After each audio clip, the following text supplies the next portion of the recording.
ఈ రోజు ఏం కూర వండమంటారు? చిటికెడు నూనె వేసి దుంపలు బాగా ఫ్రై చేయమ్మా. అలాగే 4 పప్పు గింజలు తీసుకొని ముద్దపప్పు వండు, సరిపోతుంది. ఒసే పిసినారి ముఖం దాన, చిటికెడు నూనెతో దుంపల ఫ్రై ఎలా చేస్తారే? ముద్దపప్పు 4 పప్పు గింజలతోనా? నా కర్మ. అయ్యో అత్తయ్య గారు, ఇంట్లో దుంపలు లేవు, అలాగే పప్పు కూడా లేదు అత్తయ్య గారు. అవునా, సరే అయితే క్యాబేజీ ఉంటే ఫ్రై చేసేయమ్మా. అయ్యో అత్తయ్య గారు, ఇంట్లో క్యాబేజీ కూడా లేదండి.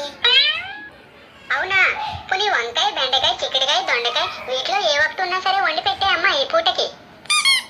నీ ముఖానికి ఎప్పుడైనా రూపాయి పెట్టి కూరగాయలు కొన్నావంటే నీకు వంకాయ, బెండకాయ, చిక్కుడుకాయ, దొండకాయ కావాలా? నా కర్మ. అయ్యో అత్తయ్య గారు, వీటిలో ఏ ఒక్కటి మన ఇంట్లో లేవండి ప్రస్తుతానికి. అవునా, అయితే ఓ పని చేయమ్మా, పెరుగులో అన్నం వేసి తాలింపు పెట్టేసే, ఈ పూటకి తినేద్దాం ఎలాగో ఓలాగా. ఓసిని పిసినారి టేస్ట్లు తగలయ్యా, పెరుగులో అన్నం వేసి తాలింపు పెట్టడం ఏంటే?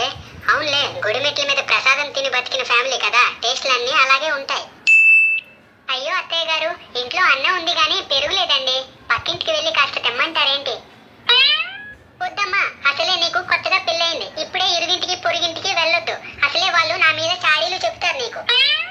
ఆ ఎదురింటి కనకం గారింటికి అయితే అస్సలు వెళ్ళొద్దు, నోరు విప్పితే చాలు అన్ని అబద్ధాలే. అవునా అత్తయ్య గారు, అయితే నిన్న ఆవిడ మీ గురించి చెప్పినవన్నీ అబద్ధాలే అన్నమాట.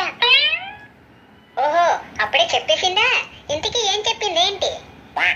మీ అత్తగారు చాలా మంచివారు, నిన్ను బాగా చూసుకుంటారు అని చెప్పారు అత్తయ్య. ఓహో, అలా చెప్పారా? అయితే ఆవిడ చెప్పినవన్నీ నిజాలే అమ్మా. ఓసిని కవరింగ్ తగలయ్యా, అయినా నీ ఇలాంటి పిసినారి దానికి ఈ కాలనీలో ఎవరైనా పొగుడతారటే.